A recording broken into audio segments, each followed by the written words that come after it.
Anna regardait par la fenêtre de la salle à manger les érables qui agitaient leurs brillants feuillages rouges et orangés dans le vent d'octobre avant de le répandre sur le pré en un tapis éclatant. En se levant de table, elle remarqua la déchirure dans la chemise de James. James, votre manche est trouée. Si vous vous changiez, je pourrais vous la recoudre ce matin. James rougit.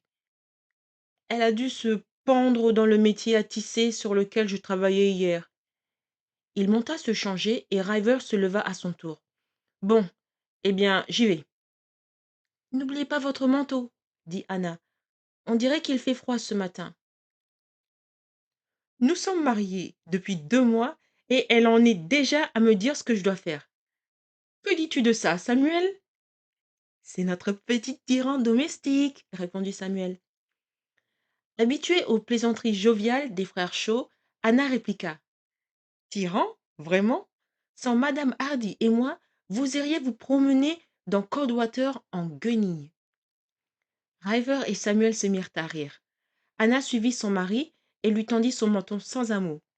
Quand il sortit, elle frissonna dans le courant d'air automnal, qui s'engouffra à l'intérieur en tourbillonnant autour de ses jupes.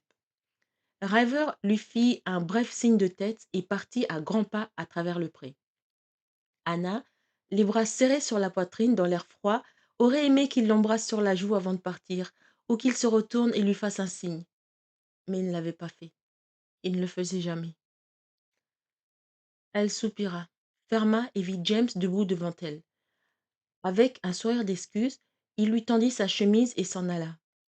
De retour dans la salle à manger tiède, effleurant bon le café et le bacon, elle trouva Samuel s'attardant comme d'habitude après le départ de ses frères, avant de rejoindre son atelier pour peindre ou graver. Il aimait bavarder avec Anna. Quelque chose ne va pas, vous paraissez troublée, dit-il, comme elle s'asseyait en face de lui. La passion de River allait à ses soieries, et celle de James à ses machines. Mais Samuel ne s'intéressait qu'aux gens. Pas seulement à leur physique, la courbe de leurs joues ou la longueur de leur nez, mais aussi à ce qu'ils ressentaient. Sa curiosité l'avait souvent conduit à poser des questions qui avaient embarrassé Anna, avant qu'elle ne comprenne que c'était sa façon d'être. Elle feignit la surprise et se versa une nouvelle tasse de café. Non, tout va bien. Les yeux clairs de Samuel se voilèrent sceptiques. Je n'oserais pas contredire une dame, mais je crois que vous avez vraiment des soucis, Anna.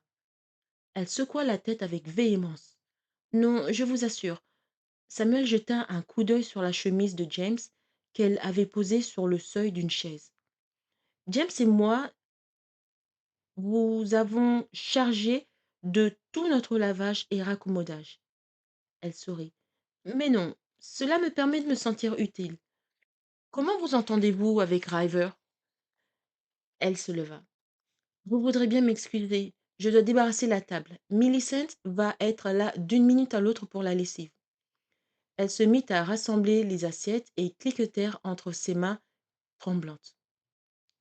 Samuel ne fit pas un geste pour l'arrêter, mais dit s'il vous plaît, ne vous sauvez pas. Elle posa la pile d'assiettes et s'assit. Au risque de paraître déloyale vis-à-vis de son mari, il fallait qu'elle se confie. Elle ne pouvait garder ses sentiments enfouis plus longtemps. Elle choisit ses mots avec soin. Il me traite avec courtoisie et respect. D'ailleurs, vous êtes tous très gentils avec moi. Mais River est si distant. Je sais bien que nous avons fait un mariage de raison et que je ne m'attendais pas à ce qu'il me montre beaucoup de chaleur, mais il me tient sans cesse à distance. Et moi qui croyais si bien savoir édifier des murs autour de moi, oh, vous devez croire que je ne suis qu'une gamine romantique et stupide. Absolument pas. Je vous trouve d'une intelligence et d'une sagesse bien au-dessus de votre âge, dit Samuel. Anna regarda par la fenêtre tomber les feuilles. Je ne supporte pas l'idée de mener la même vie que celle d'oncle Ezra et tante Naomi. Elle se tourna vers Samuel. Savez-vous que, pas une seule fois durant mon séjour chez eux, je n'ai vu mon oncle toucher la main de sa femme, ou l'embrasser sur la joue, ou simplement la regarder avec sympathie.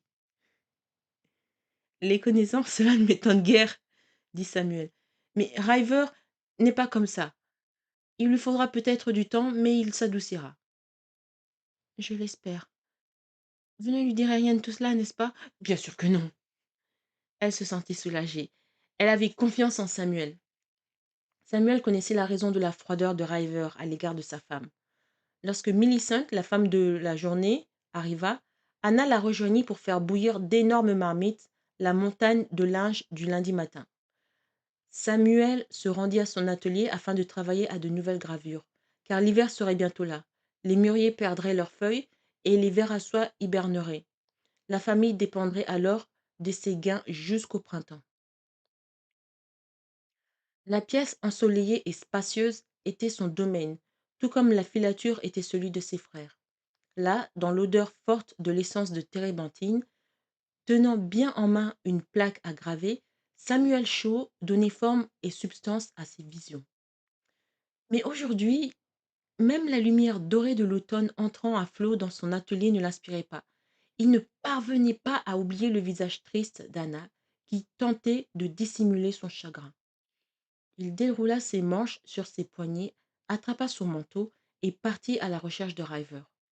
Il le trouva à la filature, bien sûr, dans les vombrissements des machines à dévier le fil et les bavardages des ouvrières, surveillant l'une d'elles qui trempait puis déroulait le dernier des cotons. Cette fois, Samuel ne répondit pas au coup d'œil appréciateur de la jeune fille, ni à son sourire engageant. Il alla droit vers son frère. River, je dois te parler. Tu vois bien que je suis occupé. C'est important. River lui jeta un regard mauvais, disant clairement: rien n'est plus important que mon travail. Il s'agit d'Anna, insista Samuel. River hésita. Sortons. Ils suivirent la rivière. Samuel s'arrêta et fit face à son frère. Tu vois toujours Cecilia Layton, n'est-ce pas? En quoi est-ce que ça te regarde? Tu es marié à présent. River eut un sourire sardonique. Ne joue pas les prêcheurs avec moi, Sam. Tu connais la vie. Tu as eu ta part d'aventure. Mais je ne suis pas mariée, moi. Cela fait toute la différence. Ce n'est pas parce qu'un homme se marie qu'il doit renoncer à sa maîtresse, répliqua River. Si c'est elle que tu aimes tant, pourquoi ne pas l'avoir épousée à la place d'Anna? River se tourna vers la terre qui avait appartenu à Ezra Bickford. Tu sais pourquoi. Mais oui, je suis bête, répondit Samuel. Comment puis-je oublier ton précieux Racebrook? River fit un pas en arrière et lui lança un regard singulier. Que t'arrive-t-il, Sam? Qu'est-ce qui t'inquiète au sujet d'Anna? Je l'aime beaucoup. Tu sais pourquoi je l'ai épousée. Tu n'as pas élevé d'objection quand je vous ai fait part de mes projets, à James et à toi. Samuel contint sa colère. Mais à présent qu'elle est ta femme, dit-il, tu pourrais lui montrer un peu d'affection, en plus de coucher avec elle. River s'empourpra et baissa la tête comme un taureau prêt à charger. Ma femme t'aurait-elle parlé de notre vie privée derrière mon dos? Elle n'en a pas besoin, je ne suis pas aveugle. Samuel enfouit ses mains dans ses poches et contempla les arbres à l'horizon. Tu te souviens comment nos parents se conduisaient l'un vers l'autre, comment papa serrait maman dans ses bras quand il croyait que nous ne les regardions pas, comment il l'écoutait quand elle parlait, l'écoutait vraiment, et sa façon à elle de le suivre des yeux partout où il allait? Je me souviens surtout qu'il était constamment ivre, et si maman le suivait des yeux, c'était pour surveiller qu'il ne chaparde pas l'argent que nous, les garçons, rapportions à la maison. Il s'aimait malgré les faiblesses de papa. Toi, tu ne l'as jamais vu. Comment aurait-elle pu l'aimer? C'était un ivrogne, incapable de travailler 2 jours de suite. Il vivait de notre salaire. L'as-tu oublié? Ce n'est pas de papa que je voulais discuter, mais d'Anna. Elle est en train de tomber amoureuse de toi. Cela surprit River. Elle te l'a dit? Elle est trop fière pour cela. Je ne sais même pas si elle se rend compte. Mais je connais suffisamment les femmes pour reconnaître les symptômes. Tu passes trop de temps avec les femmes, petit frère. Tu deviens aussi sensible qu'elles. La vieille insulte venue de leur enfance ne suffit pas à vexer Samuel, mais il résista à l'envie de balancer son poing dans la figure de River. Quand ce dernier vit qu'il ne réussissait pas à énerver son frère, il se détourna pour rentrer à la filature. Samuel le saisit par le bras. Tu dois donner une chance à Anna. Et ce serait impossible tant que Cecilia fera partie de ta vie. River dégagea son bras. Tu penses et tu parles trop, Sam. Je ne veux pas me bagarrer avec toi. Je ne me suis jamais mêlée de ta façon de vivre. Alors, faisons autant avec la mienne. Et si tu parles de Cecilia à Anna, tu le regretteras. Avec cette menace dressée entre eux comme une dague, River s'en alla vers la filature, raidi de colère. Il a la tête plus dure qu'un mulet, murmura Samuel. Il se dirigea vers la maison, luttant contre le vent. Une idée lui était venue.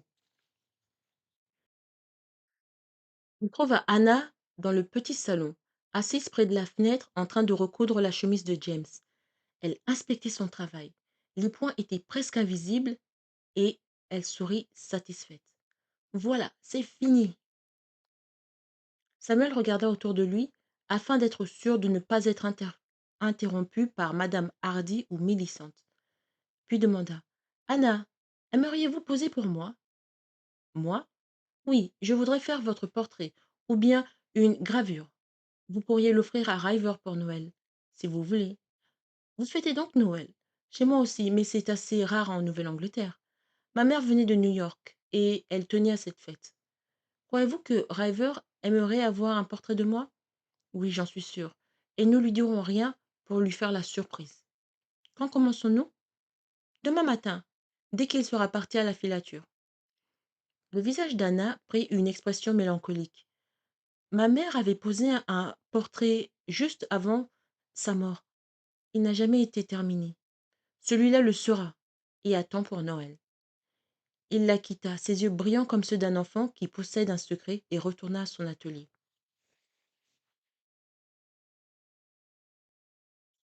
Installée à sa place habituelle dans l'atelier, près de la fenêtre pour que la lumière du sud l'éclaire bien, Anna frissonna malgré le bon feu de tourbe dans la cheminée, ses jupons de flanelle et le châle de laine sur ses épaules.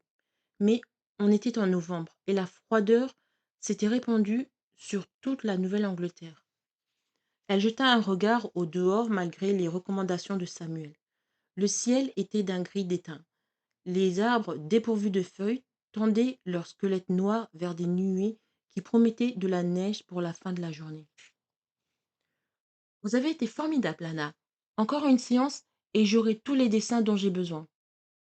Durant toutes ces semaines, Anna avait trouvé très déconcertant le fait d'être détaillée par les yeux pâles de Samuel, fixés sur elle tandis qu'il travaillait.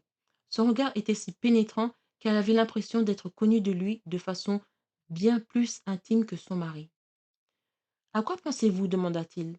Votre expression a changé tout à coup.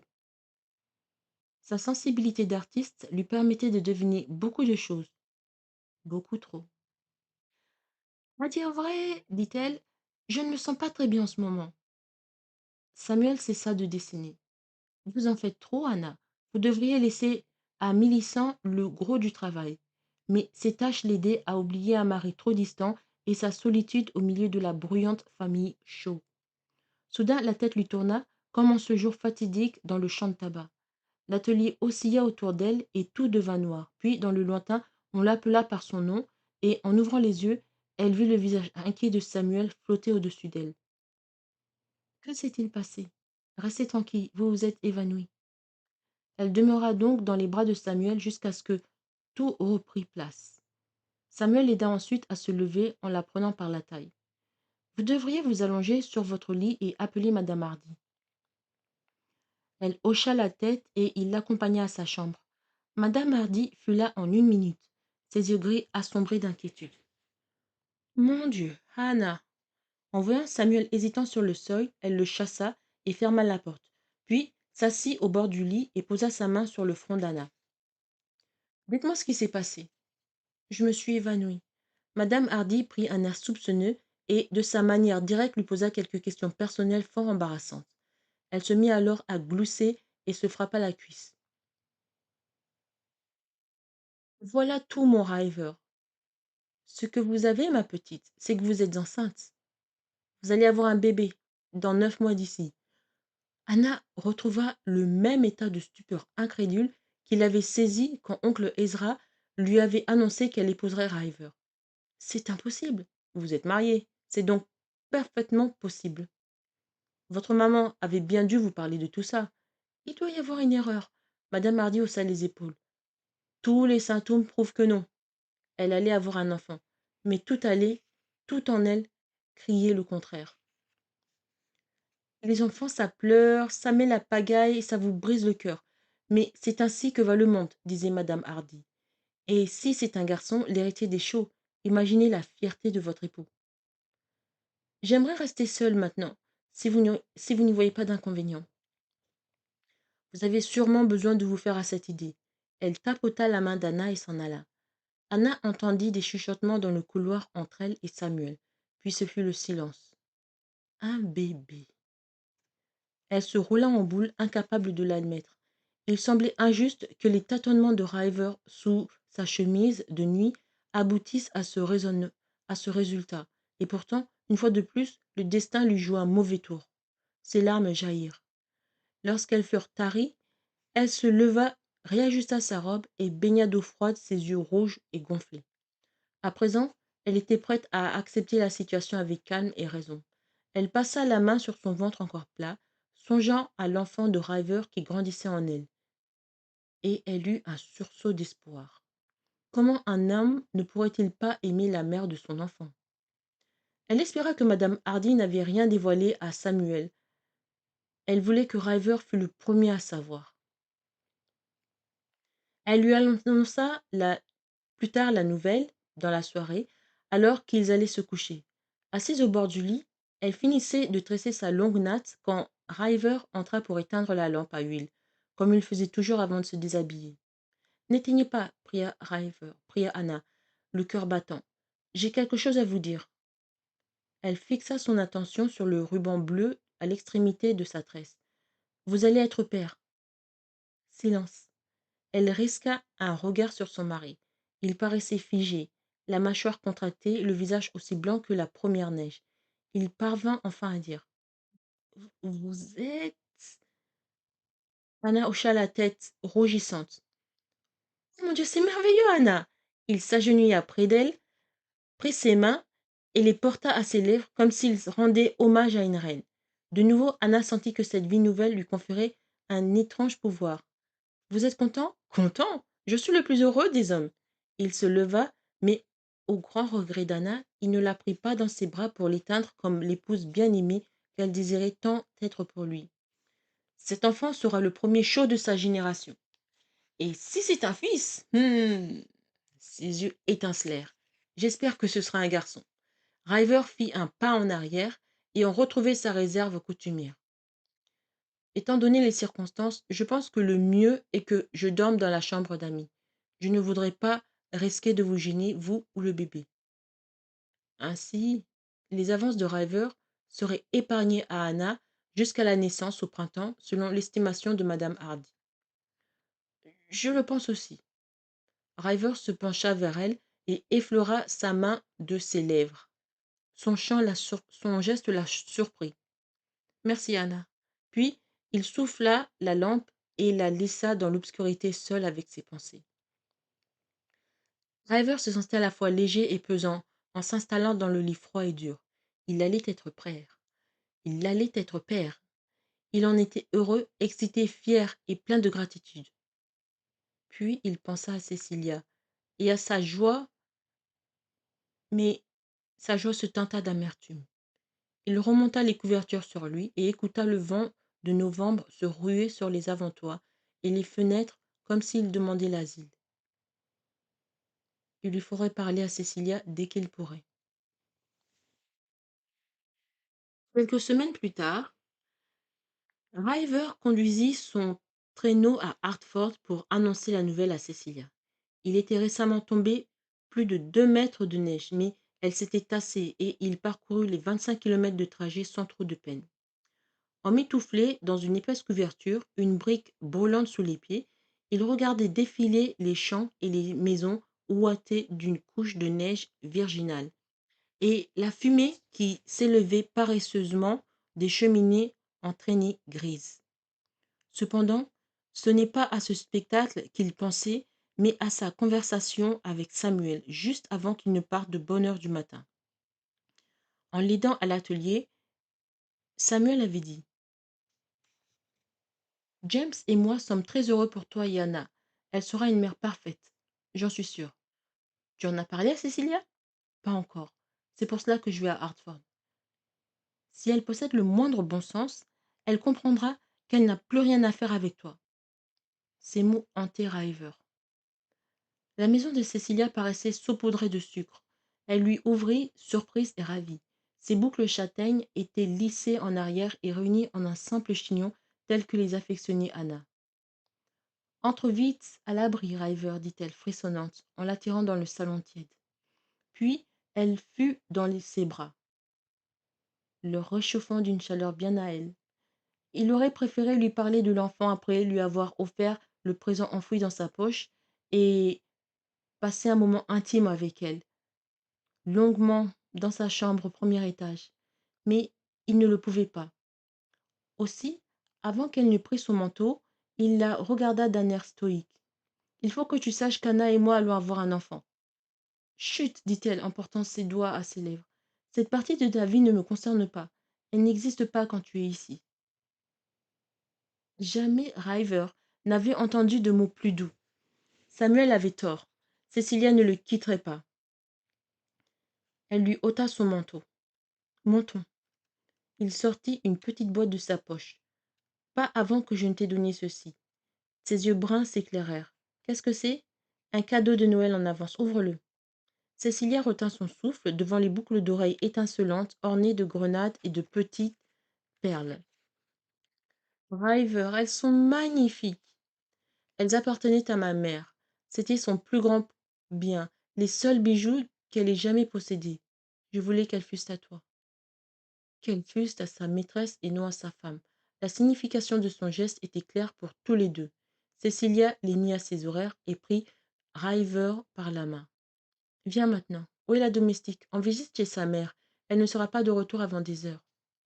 Dans la chambre, il ouvrit en grand les lourdes teintures sur la lumière froide de son joli visage en forme de cœur, sa bouche en bouton de rose. Il est tard, je dois partir. Vraiment, murmura-t-elle en promenant ses petites mains sur la poitrine musclée de River. Je pourrais peut-être rester un peu plus longtemps, et ce qu'il fit. Le matin de Noël, tandis que le reste de la famille était à l'église, Anna jeta un dernier regard à son cadeau pour River, son portrait par Samuel, encadré avant de l'emballer. Elle en était très étonnée. Cette belle femme aux yeux graves ne pouvait pas être elle. Quand elle avait protesté auprès de Samuel, disant qu'il l'avait mal représentée, il avait eu un sourire énigmatique. Mais c'est ainsi que vous serez un jour. Elle fit courir ses doigts le long du cadre de bois. Est-ce donc ainsi que Samuel la voyait? Belle, pleine d'expérience et de sagesse, elle qui connaissait si peu le monde, elle ne se sentait pourtant ni très savante ni très sage. Une nausée soudaine, comme souvent au cours de ce mois-là, l'obligea à se précipiter au lavabo. Elle s'allongea un instant, puis termina le paquet cadeau pour son mari. Bientôt, elle entendit toute la famille se ruer dans le vestibule en tapant des pieds pour faire tomber la neige des bottes. Brrr! Quel froid! Comment était le sermon du révérend Crane? Interrogea Anna. Si ennuyeux que je me suis presque endormie, répliqua River. Apprends à dormir les yeux ouverts comme moi, dit Samuel en riant. Comme ça, personne ne te jettera de regards indignés. Nous avons vu votre oncle et votre tante, ajouta madame Hardy. Ont-ils demandé de mes nouvelles? Ils sont partis avant que nous ayons pu leur parler, dit River. Oh, c'est aussi bien. Samuel ôta son chapeau et son écharpe. Vous sentez-vous mieux, Anna? Beaucoup mieux, merci, dit-elle, en prenant les manteaux. Je suis désolée d'avoir manqué la messe. Dieu vous pardonnera bien, vu les circonstances, grommela madame Hardy, en brossant la neige de ses cheveux gris. Et maintenant à table pour le déjeuner. Après un somptueux repas, tout le monde se réunit dans le salon afin d'échanger les cadeaux. Anna fut ravie de voir que les bas de laine qu'elle avait tricotés pour Jane, pour James et Samuel leur plaisaient, et elle apprécia beaucoup, à son tour, la belle édition reliée du cuir d'Ivanhoe qu'ils lui offrirent. Mais Elle surveillait avec nervosité River, tandis qu'il ouvrait son paquet. Lorsqu'il découvrit le tableau, son visage prit une expression singulière, mais si fugitive qu'Anna crut l'avoir imaginé. Il le tendit pour tous que, il le tendit pour que tous le voient. Regardez ce que mon frère a fait pour moi. Un charmant portrait de mon épouse. Mais elle m'a donné le plus beau cadeau qu'un homme puisse espérer. Puis il tendit à Anna un paquet et posa un léger baiser sur son front. Cela ne peut se comparer au vôtre, mais j'espère qu'il vous plaira. C'était un châle de laisse green. C'était un châle de laine grise, un cadeau utile. Juste ce dont j'avais besoin durant la saison froide, dit-elle en le drapant sur ses épaules. Plus tard, River suivit Samuel dans la grange. D'abord aveuglé par la pénombre, il finit par le distinguer en train de seller son cheval. Celui-ci leva la tête en soufflant doucement, dévoilant sa présence. River se tenait devant la stalle, bien calé sur ses pieds, la tête baissée comme un taureau qui charge. Que diable croyais-tu faire? Samuel arrangea la salle sur son dos de cheval, sur le dos de son cheval. À propos de quoi? Ne joue pas l'innocent avec moi, ce portrait d'Anna. Il ne lui ressemble pas du tout. Son souffle formait des petits nuages dans l'air glacé. Tu insultes un artiste en lui disant qu'il n'a pas réussi à capter la personnalité de son sujet, dit Samuel. Eh bien, tu n'as pas réussi. Tu l'as fait trop sensuel. Samuel serra la sangle de la selle. Je dessine ce que moi je vois chez un être. Si nous ne voyons pas en Anna les mêmes choses, je n'y peux rien. Ne te moque pas de moi, Samuel. Samuel le regarda avec froideur. Tu fais une montagne de rien du tout. J'espère que Anna est contente du portrait. Désolé si cela ne te plaît pas. Maintenant, excuse-moi, j'ai une visite à faire. Il rassembla les rênes et fit sortir le cheval de son box. River le regarda monter en selle dans la cour et s'éloigner, élégant et bien droit. Il était si beau, si galant. Les femmes se pâmaient devant lui. Se pouvait-il qu'il essaye de séduire Anna? Mais non, c'est mon frère, se dit River en refusant aussitôt ce soupçon. Il rentra chez lui. Le printemps fut précoce et Anna se sentit en harmonie avec la saison du renouveau, si bienvenue après l'âpre hiver de la Nouvelle-Angleterre. Elle s'épanouissait en même temps que les frênes et les érables se couvraient de petits bourgeons verts. Le ventre rond, pesant, elle passait ses journées à somnoler et rêver d'un petit garçon dévalant Mulberry Hill, ou s'asseyait près d'une fenêtre et contemplait la campagne qui devenait verdoyante à mesure qu'avril laissait place à mai. C'était pour bientôt, euh, mais ce serait beaucoup plus tôt qu'on ne le pense. Anna avait souffert du dos tout l'après-midi, et en début de soirée, les douleurs commencèrent à lui taillader le ventre. Elle se leva avec effort et traversa le salon pour se rendre près de River. Penchée sur ses livres des comptes, elle posa une main tremblante sur son épaule. Il faudra appeler la sage-femme. Il pâlit. Êtes-vous sûr? Elle hocha la tête et il sauta sur ses pieds, renversant presque sa chaise dans sa hâte. Si une autre douleur n'avait pas étreint Anna à cet instant, elle aurait trouvé son inquiétude touchante, mais elle ne pensait qu'à l'accouchement proche, avec la peur primitive de ne pas y survivre. Madame Hardy, cria River, en aidant Anna à monter l'escalier. Ça y est, ne restez pas plantés là. Dites à Sam d'aller chercher la chasse-femme. Mon fils va naître. Ne t'énerve donc pas. Il ne sera pas là avant des heures. Des heures plus tard, le fils de River n'était toujours pas né. Banni de la chambre où gisait son épouse,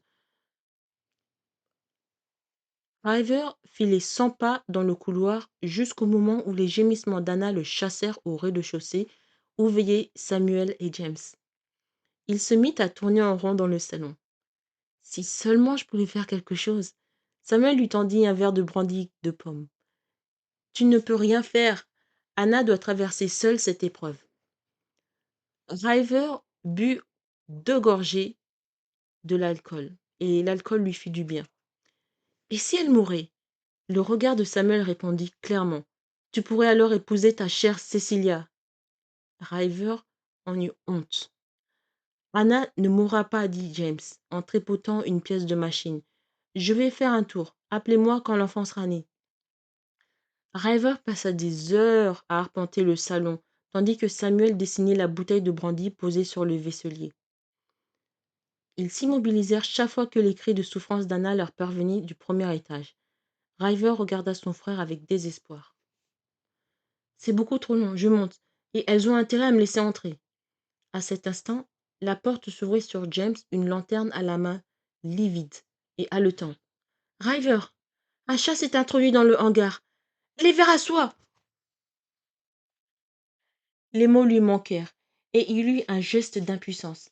River lança un juron à faire trembler les murs. Il se rua au dehors, femme et enfants oubliés, et courut avec James dans l'obscurité en balançant la lampe qui jetait des lueurs fantasmagoriques sur l'herbe. Le silence inquiétant du hangar disait l'étendue du désastre. River en eut un haut le cœur. Les plateaux étaient renversés. Feuilles de mûrier et verres gisaient mêlés sur le plancher où s'agitaient les survivants pathétiques. Où diable est ce misérable Freddy Bates?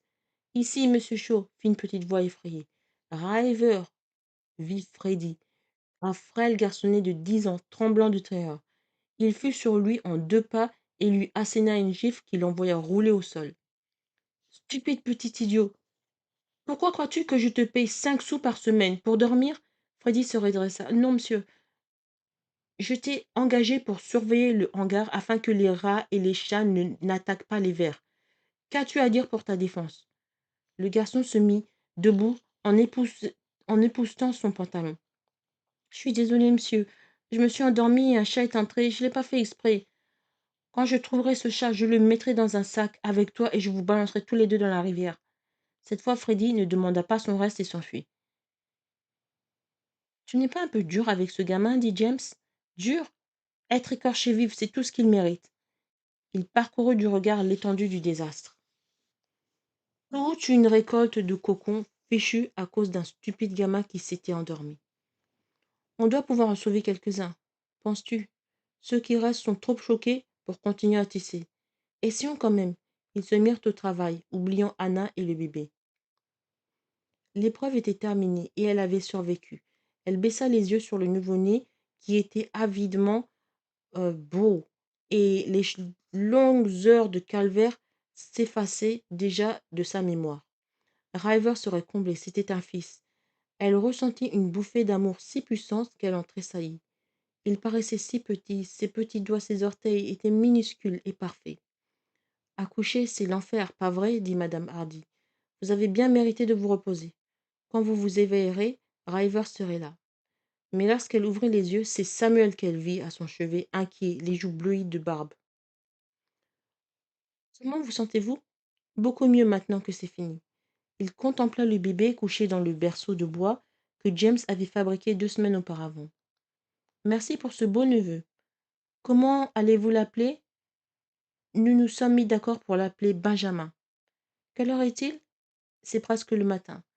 Elle regarda vers la porte. Où est River? Toujours dans le hangar avec James. Un chat est entré et... Ne lui cherchez pas d'excuses, Samuel. Ses vers à soie comptent plus pour lui que son fils ou même moi. Sans vouloir le défendre, cet accident est une catastrophe. Ils ont travaillé toute la nuit pour essayer de sauver ce qui reste des chenilles. Il sera là très bientôt et ravi d'avoir un fils, je vous l'assure. Après son départ, Anna, les yeux baissés sur le nourrisson qui dormait paisiblement, se rendit compte tout à coup que désormais son mari lui importait beaucoup moins que son fils. Elle était peut-être unie à River par la loi, mais ce qui la liait à Benjamin venait du sang. Tout son amour irait à cet enfant, et il le lui rendrait au centuple. Cet enfant, c'était sa famille, son avenir, son pouvoir. River entra dans la chambre, épuisé et penaud. Je suis désolée pour votre élevage, dit Anna, en pensant que c'était ce qu'il voulait entendre par-dessus tout. Mais il ne voyait que le berceau. Elle se pencha et prit le petit paquet, qu'elle lui tendit comme s'il avait été de verre. N'est-il pas merveilleux? Driver passa son doigt sur la joue toute douce du bébé en le regardant comme s'il n'en avait encore jamais vu. Mon fils, s'écria-t-il. Non, se dit Anna, le mien.